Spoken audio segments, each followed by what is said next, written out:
Welcome to Deep Dive Daily. What up, Andy? Good morning. Talk a little NBA playoffs today. I guess I don't know why anyone cares about my opinion. I'm getting my tail kicked. Last night's Lakers Wolves game. I don't even know what to take away from that. The Wolves just started real slow, and it's hard to get out of that hole. I guess. I mean, the game was ruined immediately. Yeah, fair enough. The Thunder roll, the Pacers roll. The Doc Rivers can go fuck off. His comments after the game of feeling very confident were LOL. The Bucks rotations have just been an absolute atrocity. Starting out the game, letting the Pacers shoot 75% from the field over most of the first quarter was a joke. I don't understand what is going on with leaning into the Kyle Kuzma minutes, honestly. Where's Kevin Porter Jr.? Why are we trying to push that button? What are we doing here? None of this makes any sense to me. Good to see Dame back. Maybe the Bucks resurrect that series, but I've basically written that off as a loss. Thunder, I have put through to the next round. I backed them again in game 3. That's at 8.5. Right now, my numbers say it should be closer to 10. Doubt we even see a gentleman sweep there at this point. The action tonight, Celtics are down to 10.5. I have Magic in pocket at 12.5. I feel pretty good about that one. No Jason Tatum. That matters. Magic should keep this competitive. Totals down to 196. Totals, I should have just not bet a single total in the playoffs so far. Have I won one? I don't think I have. I don't think I have. No. Not in the playoffs proper. I think every total I've taken has come up short, and the stuff that I played alt overs was even more hilariously not close. I should just stop betting totals, I think. I do not understand what's going on with the scoring environment in this playoffs at all. Yeah, just take a step back, bet sides. Guess so. I'm going to bet. I'm looking at first half. Maybe I do bet Cleveland first half -7 too. But yeah, like I said yesterday, I'm just betting Cleveland -12. I'm going to do that until they bite me. I like that one. I don't know. I'll probably stay away from the other two games. If anyone has any baseball, I'll bet on that. I don't think there's much soccer that's going to interest me today. God, the City match almost sucked me in yesterday. I looked at that for a while and realized I'm not supposed to be betting those. Oh, Arsenal Crystal Palace later on. Probably watch that at least. A whole bunch of Serie A to bet on. Juve as a road favorite. There we go. Yeah, it's mostly going to be draft stuff. I have some golf. I did bet some golf. I can rip through those quick. Rory and Shane are plus 350. That price is correct, in my opinion. It's team golf. It's best ball, which means they both get to play the hole, and then you just take the best score of the two, which is tough. So, like, even when Rory screws up, Shane Lowry is a top 10 ball striker in this field right now, too. It's going to be really, really tough to beat those two. Even in alt shot, they're just so good. So don't go too nuts, but I did take Rico Hoey and Sam Ryder. They looked really good in 4-ball previously.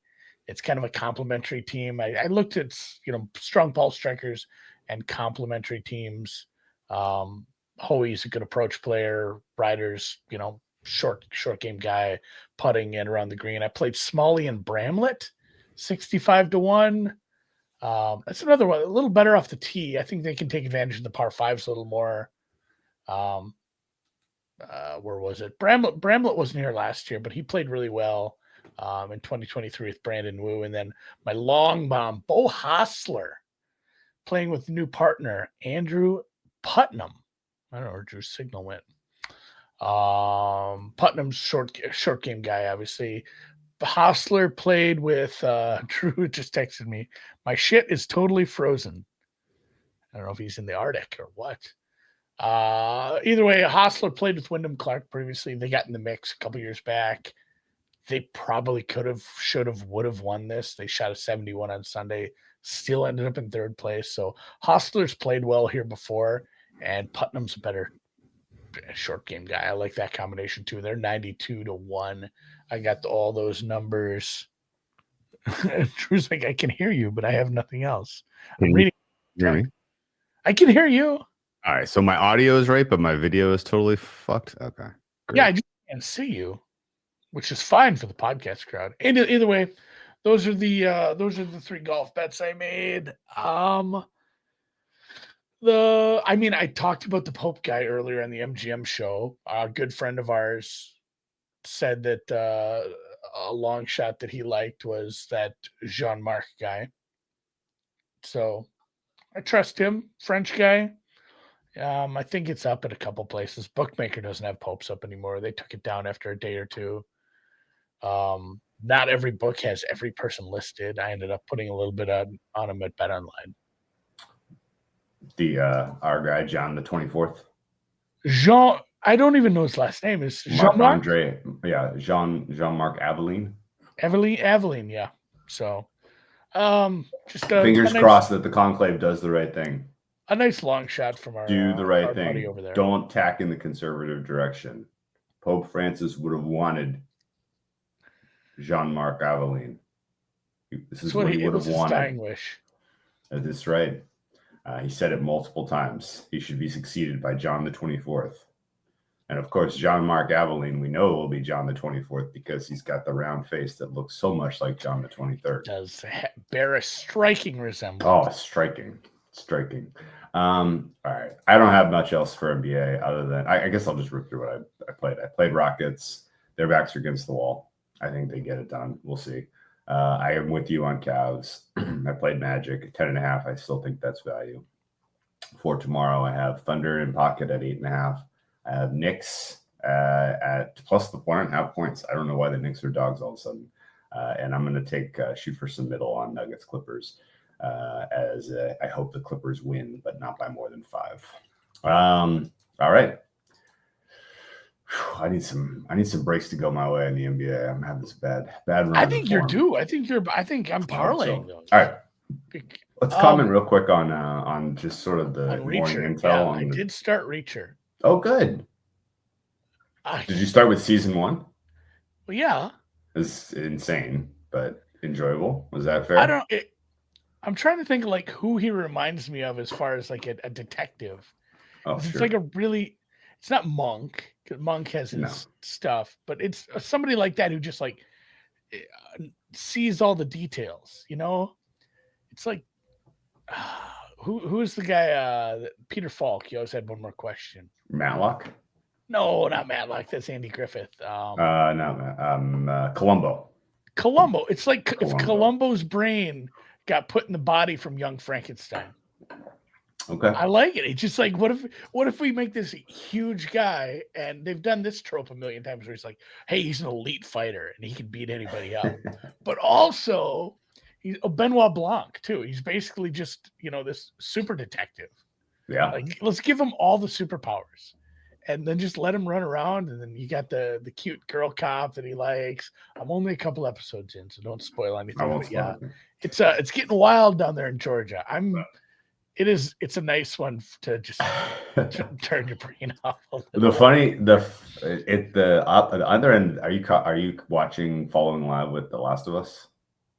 Yes, I am. And I didn't ever play the game. I didn't ever read up on the spoilers. Jesus Christ, you guys got hit me hard. I was like standing up and yelling at the end of episode 2 because other people were like excited and like, oh, it's a great episode, one of the best. I was like, ooh, I was like worked up and I was excited, and like the action sequences were unreal. But my God, you're on like a weaker mic somehow. All right, well, my God, the way the plot unraveled, I'm on a terrible mic.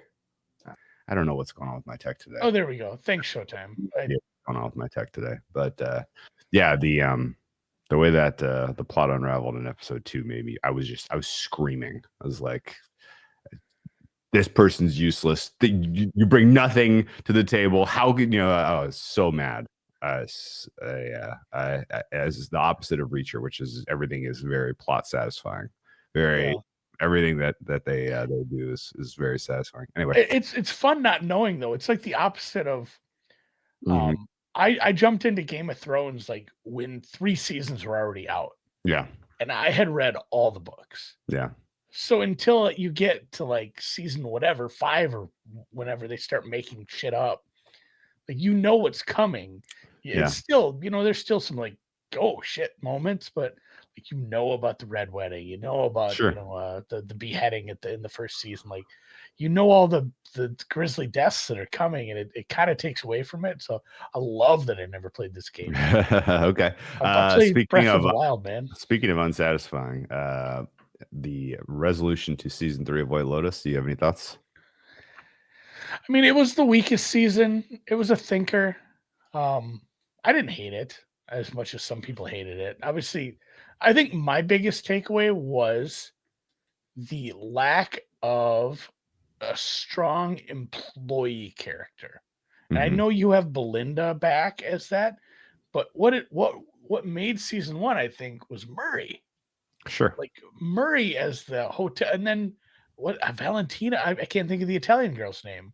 Sure. Yes, you're absolutely right. You know what I mean? The Yes. hotel manager has to be a strong character, and they just this guy was such a wimp. Yeah, it's such yeah. a None of his plot lines waffly.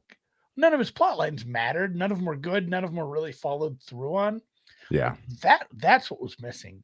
Because you have all the quirky rich people characters, that's fine, but you have to have that balancing act with the hotel manager. Yeah, and I don't know, they did it with like Belinda and the owner instead, and that wasn't as satisfying. And obviously, we love Murray. The two problems I had with the season, number one, it crescendoed in the full moon party episode, which was the middle, and then it just deflated from there. Yeah. And then number two, the best characters by far were Goggins and Sam Rockwell, and we barely got anything there. I was gonna say for me, the crescendo was the Sam Rockwell monologue. That was in the full moon episode, wasn't it? Maybe. Or was that the I one don't know. before? Probably. Either way, that was Jesus Christ. Because my wife was kind of watching, and she's doing what something does he just say? phone, and she just like looks up. She's like, "What now?" Excuse me. Yeah. That takes so many twists and turns. I mean, like the Sam Rockwell and Walton Goggins part of that was so good. Like, I just wanted that to be the show. And Walt Goggins, like his resolution was also like very unsatisfying. Very unsatisfying. Really wanted wanted more out of his character arc and wanted more of that show. I didn't really like. Great that they got solid performances and a fun kind of friendship arc between the three gals and the actress and the two friends, but like I don't know, that's not going to be something that really sticks with me. The other two couldn't carry, they couldn't carry Carrie Coon's jockstrap. No, they couldn't. And then the family was just, I wanted to spend no time with them besides like understanding that they sucked. Like after that, like I wasn't really interested in spending any time with them. And so it needed way more Goggins and Rockwell. And the fact that they of the family used them like that felt like an abuse. The young Schwarzenegger did good. I think he was a better actor than I thought he would be. Sure. Once we got to the end of the season, he did a good job, but wasn't the the strongest storyline. And it's funny too, because we talk about the Rockwell monologue and how good that was and how good he was. Sure. It was kind of near the same time the Gemstones final season started. And it's coming, it's better now. But after like 3 or 4 episodes of that, I'm like, this isn't that great either compared to previous seasons. I was getting a little disappointed in both. That has come around, but I get to thinking about it, like the best part of both of those has been the cameos. Sure. Because they made you wait a long time for a new Gemstone season. And then the first episode features 0 of the characters. It is 100% flashback with Bradley Cooper, who is not in any other episodes either. He just comes back for one, powerful full episode cameo, which was very solid. So I don't know. I'm finishing. I'm going to finish Reacher season 1, and then my wife likes Yellow Jackets. Mm-hmm. I don't mind it, but she got ahead of me, so I got to catch up on that. So we can watch the next new season together. And then, this is where I'm at, Zelensky. I got to watch some movies. Yeah, So I haven't seen Sinners. the buzz on seen Sinners is Brutalist. outrageous. Warfare also sounds very good. Yeah. The last movie I saw was Minecraft. Well, and we got to catch up on Conclave. I watched the movie. Oh, you've already seen Conclave? Yep. Okay, That was like the first. It was like the first of the Best Picture films that was actually on streaming, where I didn't have to. I feel it's like what if it's the like movie? a play. It's like isn't it like a play kind of. I hate movies play, like yeah, that. it was decent. I hate paying like $20 to, get one of those movies streaming ahead of time and then it sucks. Yeah, of course. So I'm like, I'm not paying for these. I'm just gonna wait. They'll all come to streaming later in the year. Okay. Let's rip real quick through some draft news and the stuff that hit in the last since we did our pod last night. It all sounds so fucking absurd. I almost feel stupid saying it out loud.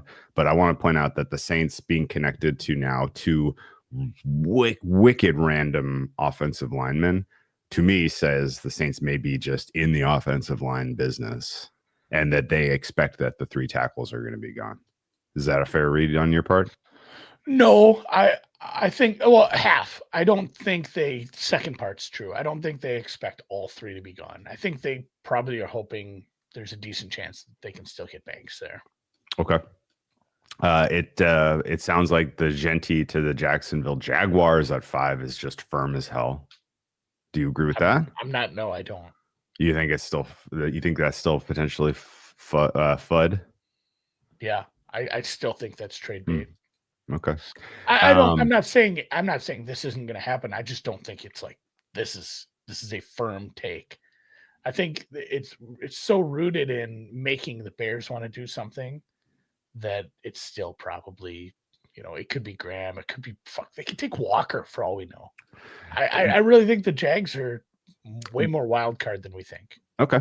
There's been so much coalescing around that I just give up. Everyone who should know, who could be a dissenting voice is chiming in the same thing. So I just, I'm assuming that it's just real. And the way that got bet yesterday before they closed the market was pretty ridiculous. If Mason Graham doesn't go 5, it feels like he's in free fall to me, which makes kind of the second defensive lineman edge off the board after Carter market fun. Because we have no clue who realistically should go if Graham falls with no landing spot. That is a fun one. I think that's a fun one to explore. I'm gonna have to look if that's up right now. How about one of the books took a bunch of stuff down. Yeah. How about there's nothing's come back up yet on Bookmaker, so we have no idea where their reallocation of risk is at this point. You buying at all that this million-year-old kid from Louisville quarterback could be QB2? No, not QB2. I think there's 3 or 4 teams that like him, but I think they understand that it's not somebody that all the quarterback needy teams are after, and they can probably wait. Okay. Have you heard any buzz that you think is real as opposed to just this time of year, this time of week nonsense? I mean, some of the Walker stuff, the Walker love from a few teams. So I've bet him to go to Jacksonville. I bet him to go to the Jets, essentially. I just think he's a special player based on like what some of the good evaluators make of him. And I think some of the guys just don't want to mock him because he isn't the perfect fit in a lot of the places. Whereas some of these GMs who will just draft talent over fit or talent over the needs, just getting the best player. I think he's if I had to say Graham falls, Walker and Williams are the defenders that go kind of in his place. Okay.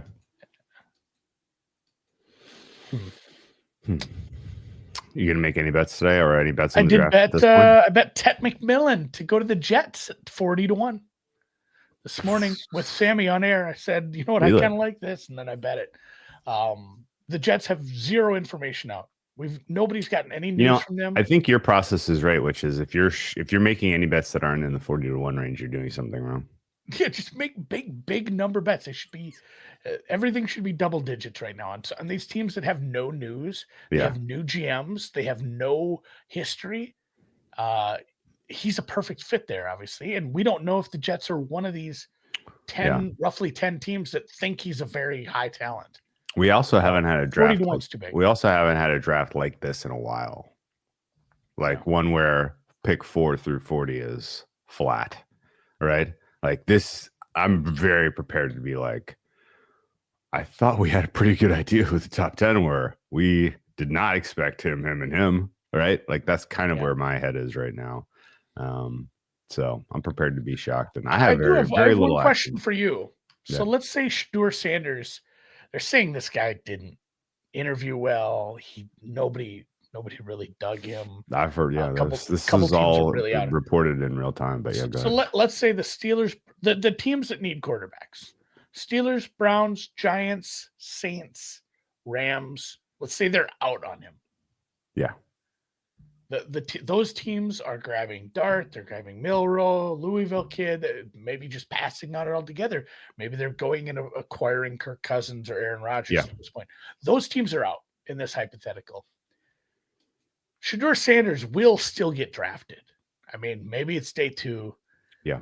There's plenty of teams that can make a case for, hey, this is a guy that's dropping. We should grab him.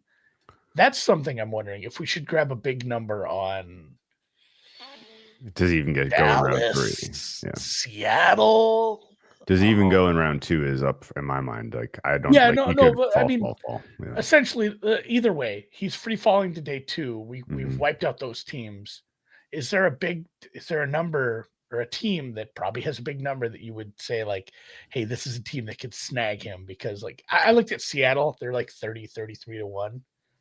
I don't think they have a long-term answer. Probably maybe they think they do, but that's a spot where if he's in the 3rd round or something, I'm going to need to give that some more thought because it's going to take somebody basically doing Dion a solid. Because once you take him, you have a little bit of and I think that's one of the reasons probably got to teams pick are up so Shiloh cool as a UDFA then. Well, no, I think the point I was going to make was beyond one of the reasons that teams would float all of bullshit about him like this, like he doesn't interview well, and like they're just trying to throw cold water on the fan base, right? So that the fan base isn't like, why didn't we take this guy? Like we're going with these guys, why didn't we get him? Right? Like there's a bit of cooling expectations on him, and one of the reasons that I could explain to you why we've heard what's that stupid Louisville kid's name? Can you pronounce this? Shuck? Is it Shuck? Shuck. One of the reasons that I think we've heard Browns, Giants, and Saints are all connected to Shuck. You know why that might be? Is because you're going to know right away if he's a guy that you want to build around or if you need to draft again next year, right? Yeah. You're not going to know that with Sanders. You're definitely not going to know that with Milroe, right? And so you could be in a position where you're like, your fans are like, well, why'd we take Milroe last year if we're going to get another quarterback this year? Why'd we take Sanders last year if we're going to draft another quarterback last year? So I feel like some teams feel like their backs are against the wall and they're going to have to draft in 2026, and they don't want to take a project now that impedes them in any way from getting a clean. We're a quarterback team in 2026, given that they don't feel very strongly about anyone after Ward, I think. And Shuck gives you a quicker answer, I think, of, oh, wait, no, this was a mistake. He's not the guy we need to draft a quarterback. Whereas with Sanders and Milroe, you have a longer fuse. Does that make sense? No, that checks out. I mean, it's got to be part of the calculus for any team. It's going to have to be somebody doing Sanders camp solid, which Dallas makes sense, but I just don't know that that's happening before round 3. Yeah, I think ultimately we'll probably find out after day 1 when Sanders doesn't get drafted and some team gets rumored to be connected to him in day 2, and it ends up being in round 3. Yeah.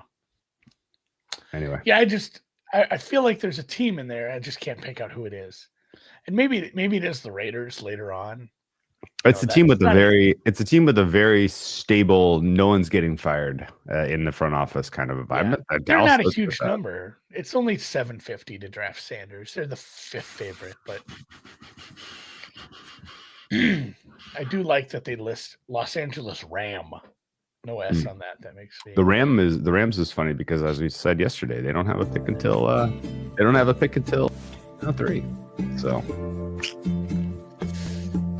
My other computer where I have some info up, and I'm getting a sidebar ad for Michigan's Thumb Coast. One word, Thumb Coast. I understand what they're saying with the mitten. I just didn't know that was a term that they used. Thumb Coast. Michiganers, check in tomorrow. is Let that me know. like Traverse City? The mitten. The Traverse City sticks up there. The Thumb Coast. That's a terrible name. Yeah, I'm out. See you guys tomorrow.